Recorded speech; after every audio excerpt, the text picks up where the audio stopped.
Hi all, welcome to SCRT Samagra. ഇന്ന് world ജിയോഗ്രഫിയിലെ previous year questions ആണ് നമ്മൾ ഡിസ്കസ് ചെയ്യുന്നത്. ഫസ്റ്റ് ക്വസ്റ്റ്യൻ, അഗ്നിപർവ്വതങ്ങളിലൂടെ ബഹിർഗമിക്കുന്ന ശിലാദ്രവത്തിന്റെ പ്രഭാവ മണ്ഡലമാണ് ഡാഷ്. അതെന്താ പറയാ? അഗ്നിപർവ്വതങ്ങളിലൂടെ ബഹിർഗമിക്കുന്ന ശിലാദ്രവത്തിന്റെ പ്രഭാവ മണ്ഡലമാണ് ആസ്റ്റനോസ്ഫിയർ. ഭൂവൽക്കത്തിലെ ഫലകങ്ങളുടെ ചലനത്തിന് കാരണമാകുന്ന പ്രധാന ബലം ഏതാണ്? ഭൂവൽക്കത്തിലെ ഫലകങ്ങളുടെ ചലനത്തിന് കാരണമാകുന്ന പ്രധാന ബലമാണ് ഭൂമിയുടെ ഉൾഭാഗത്തു നിന്നുള്ള സംവഹന പ്രവാഹം. പ്രവാഹമാണ് ഭൂവൽക്കത്തിലെ ഫലകങ്ങളുടെ സംവഹനത്തിന് കാരണമാകുന്ന പ്രധാന ബലം. നെക്സ്റ്റ് ക്വസ്റ്റ്യൻ, ഭൂവൽക്കത്തെക്കുറിച്ച് താഴെ പറയുന്നവയിൽ ഏതാണ് ശരിയെന്ന്? ഫസ്റ്റ് സ്റ്റേറ്റ്മെന്റ് ആണ്, ഭൂമിയുടെ ഏറ്റവും പുറമേയുള്ള ശിലാനിർമ്മിതമായ കട്ടിയുള്ള ഭാഗമാണ് ഭൂവൽക്കം. ആ സ്റ്റേറ്റ്മെന്റ് ശരിയാണ്. ഭൂമിയുടെ ഏറ്റവും പുറമേയുള്ള ശിലാനിർമ്മിതമായ കട്ടിയുള്ള ഭാഗമാണ് ഭൂവൽക്കം. രണ്ടാമത്തെ സ്റ്റേറ്റ്മെന്റ് ആണ്, സമുദ്രതട ഭൂവൽക്കത്തിന് വൻകര ഭൂവൽക്കത്തെ അപേക്ഷിച്ച് കനം കുറവാണ്.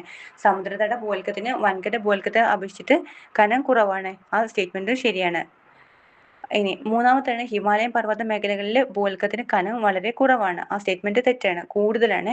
ഹിമാലയൻ പർവ്വത മേഖലകളിലെ ഭൂവൽക്കത്തിന് കനം വളരെ കുറവല്ല, കൂടുതലാണ്. ഫസ്റ്റ് രണ്ട് സ്റ്റേറ്റ്മെന്റ് ആണ് ശരിയായിട്ടുള്ളത്.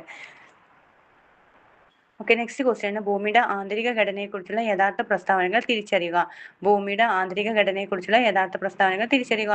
ഏറ്റവും ആഴമേറിയതോ ആക്സസ് ചെയ്യാൻ കഴിയാത്തതുമായ മേഖലയാണ് കാമ്പ്. ആ സ്റ്റേറ്റ്മെന്റ് ശരിയാണ്. ഏറ്റവും ആഴമേറിയതോ ആക്സസ് ചെയ്യാൻ കഴിയാത്തതുമായ മേഖലയാണ് കാമ്പ്.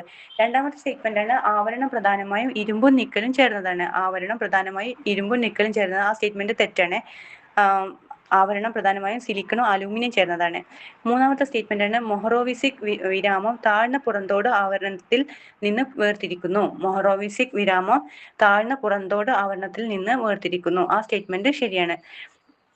പുറന്തോടിന്റെ ശരാശരി സാന്ദ്രത 12.3 ആണ്. ആ സ്റ്റേറ്റ്മെന്റ് തെറ്റാണ്. പുറന്തോടിന്റെ ശരാശരി സാന്ദ്രത എന്നുള്ളത് 2.7 ആണ് കേട്ടോ. 2.7 ആണ് പുറന്തോടിന്റെ ശരാശരി സാന്ദ്രത. നെക്സ്റ്റ് ക്വസ്റ്റ്യൻ, പ്രധാനമായും സിലിക്കേറ്റ് ധാതുക്കൾ അടങ്ങിയതും ഭൂമിയുടെ വ്യാപ്തിയുടെ 84% വരുന്നതുമായ ഭൂമിയുടെ പാളി ഏതാണ്? അത് മാന്റിലാണ്. പ്രധാനമായും സിലിക്കേറ്റ് ധാതുക്കൾ അടങ്ങിയതും ഭൂമിയുടെ വ്യാപ്തിയുടെ 84% വരുന്നതുമായ ഭൂമിയുടെ പാളി ഏതാണ്? മാന്റിലാണ്. സൂര്യനെ ചുറ്റുമുള്ള ഭൂമിയുടെ ഭ്രമണത്തിൽ സംഭവിക്കുന്ന പെരിഹീലിയൻ എന്നതുകൊണ്ട് മനസ്സിലാക്കുന്നത് എന്താണ്? പെരിഹീലിയൻ എന്നത് സൂര്യനും ഭൂമിയും അടുത്തടുത്തായി വരുന്നതാണ് പെരിഹീലിയൻ എന്നുള്ളത് സൂര്യനും ഭൂമിയും അടുത്തടുത്തായി